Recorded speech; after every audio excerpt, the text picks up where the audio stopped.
Buffets of celebration foods are particularly difficult for people with a loss of control over eating. Processed foods, which are high in fat, sugar or salt, have an addictive potential and can trigger strong cravings for binging. In this next video, Chloe suffers from bulimia. Her family has been celebrating Gran's 80th birthday at their home. This is just too gross for words. I've just been to the toilet and it's a mess. You've thrown up again, Chloe, all over the place. It's sick. You're sick, truly sick. Look, Jack, remember, will you, this is a family party. Your mum's gone to a great amount of effort for Gran's special day. Let's not turn it into yet another total bloody disaster. You stay right there, my girl. Your Gran's come all this way to be with her family, and that's what's going to happen. You sit right down. Yet again, you and your selfish ways are threatening what should be a wonderful family dinner.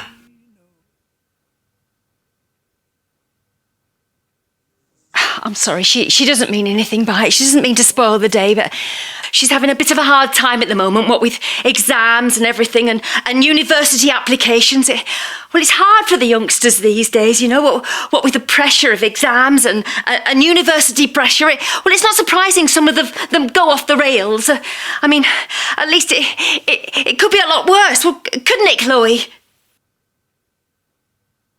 She's not doing drugs. Oh, that poor woman up the road. Oh, she's had such a time of it with her son. He's been in and out of rehab. No. What's the problem? You just can't tell how they're going to turn out nowadays, can you? There but for the grace of God, I say. There be it for what? So once again you choose to take her side. Chloe's got it tough. Chloe's under so much pressure. Chloe's a selfish bitch who only thinks about herself. Now, Jack, I really don't like you using that kind of language towards your sister. I'm sorry, Gran, but reality is she's like this all the time. It happens every night. I'd much rather her get caught with a joint or something like that. Hey, drugs would be a piece of cake compared to this crap 24/7, because this is hell. Shut the hell up, will ya? Who the fuck told you could go in my room anyway?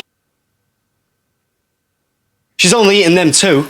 I'm so sorry. What must you all be thinking? Chloe, why did you have to play up like this today? I told you 10 times I didn't want to be part of this get-together. Sorry, Gran. I'm screwed up. There you go. There you have it. Mum and Dad have got a nut job on their hands and they can't handle me. OK, Chloe, that's enough. You've ruined your grandmother's birthday, you've upset your mum, and once again, Jack's had to leave. You know, I'm just about my fill of you and your selfish ways. Do you know that? I'm sure you do this on purpose to bring attention to yourself. It's all about the bloody drama with you, isn't it? I think it's probably better if I leave. I've had a wonderful day, Karen. The food was super. You've really outdone yourself in the kitchen again. Yeah, just a pity I hate everything in sight and threw it all up down the toilet. Kind of a waste of time, wasn't it, Mum? Why not just open a can of dog food and keep me in the shed? Don't tempt us. Oh, please! Please, will you all just stop it? Look, you're upsetting Gran. We're upsetting Gran, Karen. You know what's causing the bloody problems here, yet you stick up for her time after time after time. It's got to stop. I'm sorry. She's got to leave home.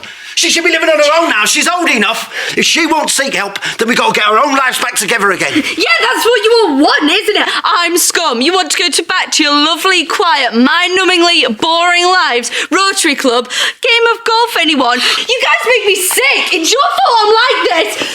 Now I'm off. And don't bother coming to look for me because you won't find me. I'm a fan of this family. Chloe! Chloe! No, Chloe, just put the suitcase down. Just put the suitcase down, will you? Please, you can't go like this. You really, you can't go like this. Look, you're upsetting everybody. Why am I fucking leaving? I'm obviously so much the bloody problem in this family. You won't hear from me again. This time I disappear for good. No, Chloe! Why can't you just learn to bloody shut up? This is all your fault. You shouldn't have spoken to her like that. It's your fault.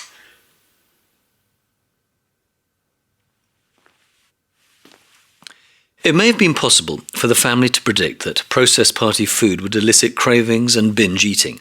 So plans could have been set in place, for example, planning a sit-down meal rather than a buffet, encouraging other guests to prepare and bring the food and also take leftovers away.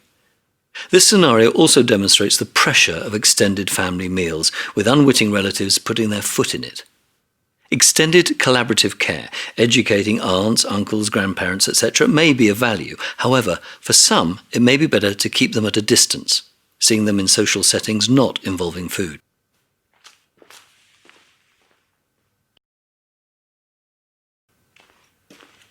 The heightened sensitivity to dominance, criticism and hostility that people with an eating disorder have, and the tendency to not notice care and warmth, means they often have low self-esteem and mood. The problem with this is that we know that low self-esteem triggers binge eating, and so a vicious circle begins. In this case, we see how it's possible to intervene after a binge to improve their mood. This is just too gross for words. Been to the toilet and it's a mess. You've thrown up everywhere, Chloe. You're sick, truly sick. Hey, whoa, Jack. I'm sensing some high emotion here, guy. We talked about that wave the other night, didn't we? And how it wasn't good for any of us to be on top of it.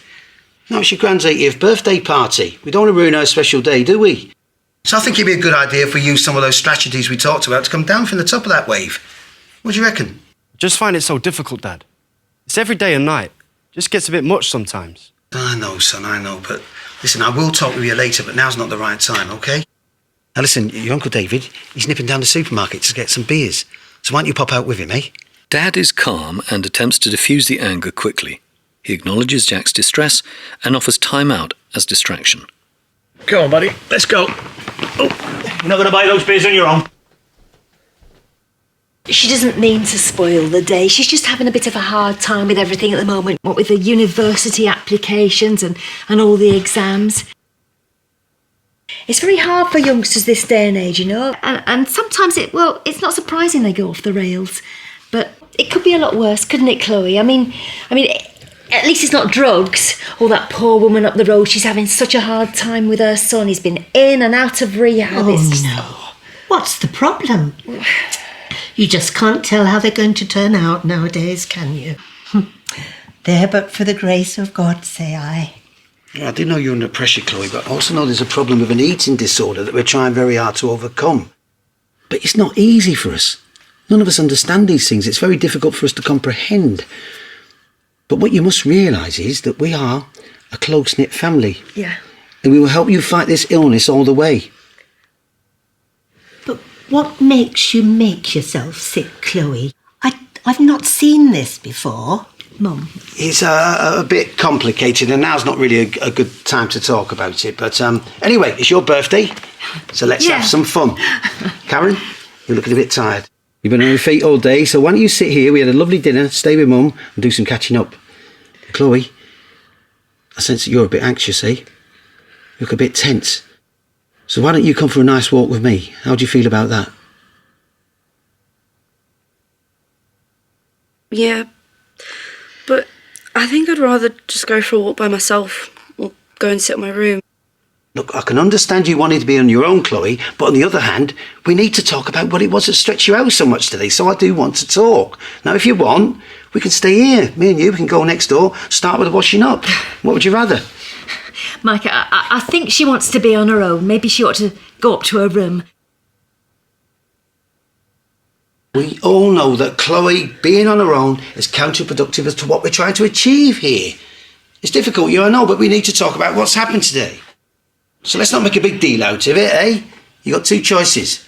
What's it to be, kiddo? I'll come for a walk with you. But I don't feel like a long walk, okay? I just don't want you on my back is all.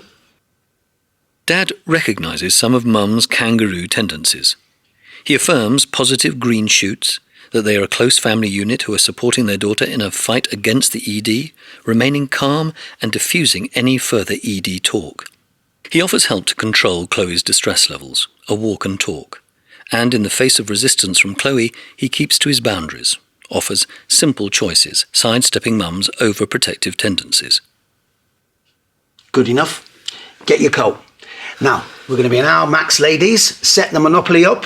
Your mum beat me last time, so I'm up for revenge. Hey, Chloe, whose team are you going to be on? Me or Grand's? Your choice.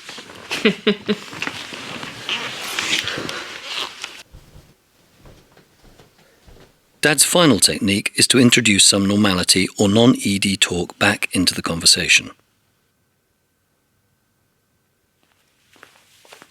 We've seen an example of how one parent may need to coach the other parent when he or she recognises some unhelpful responses to the situation. Dad praises Mum for all her hard work preparing for the party and suggests some time out for her while still sticking to his plans.